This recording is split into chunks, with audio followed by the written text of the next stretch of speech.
এখন ভাই মাঠা খাইতেছে আর মাঠা কিভাবে বানায় আমরা একটু পর দেখাবো। ভাই দুটো মাঠা বানান কেমন কাঠ কেমন? কাঠ ভালো, অনেক জায়গায় মাঠা খেয়েছি, মাথার পাতলা কিন্তু এই মাথাটা অনেক মোটা ঘন ঘন। দামরাইয়ের মাঠা অনেক ঘন রিপন ভাই বললো। আর রিপন আর আমি দুটা মাঠা খামো। রিপন মাঠা খেবে ভাই আমাদের দুটা মাঠা দেন। মাঠা কিভাবে বানায়? কি দিলেন প্রথমে? কি দিলেন? লবণ লবণ লবণ। আর কি দিবেন? এত ঘন কে? মাঠা তো আমি জানি পাতলা হয়।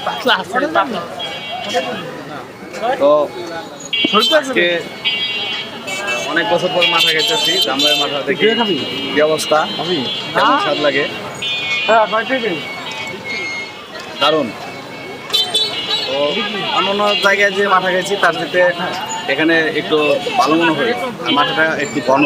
অন্যান্য জায়গায় যেরকম পাতলা মাথা থাকে, এখানে দুই ধরনের মাথা আছে, একটা পাতলা আর একটা হচ্ছে ঘন। আপনারা যদি এরকম স্পেশাল মাঠা খেতে চান অবশ্যই চলে আসবেন দামরাই। অনেক কাস্টমার কিন্তু আছে সিরিয়াল ধরে খাইতেছে। আবার কেন খাওয়ান দিল? ওই যেমন কাকা আলু পুরি দিছে। মাঠা খেয়ে এখন আলু পুরি খাইবেন না? আলু পুরি খেয়ে মাঠা খাইবেন। এখন রিপনের জন্য মাঠা প্রস্তুত করতেছে। এটা রিপন খাইবো। রিপন তোমার ঘন মাঠা দিছে, খায়া জানাও যে কেমন লাগে। ঠিক আছে।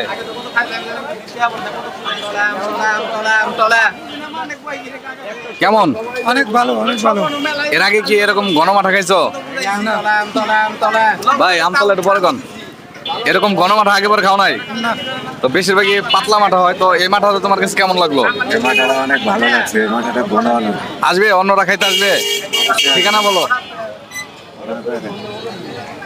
এটা হচ্ছে দামরাই বাজার। দামরাই বাজারে আসলে যে মাথা তৈরি করে এই মাথাটা খুবই ভালো।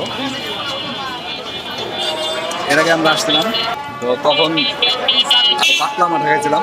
আজকের মাথাটা একেবারে ডিফারেন্ট, একেবারেই বনো। কাস্টমার আছে কিন্তু অনেক। কে মাথা খাইবেন? আরেকটা খান। বার্গার খাও, বার্গার। বার্গার। তো বার্গারের তো চ্যালেঞ্জ আছে একটা না?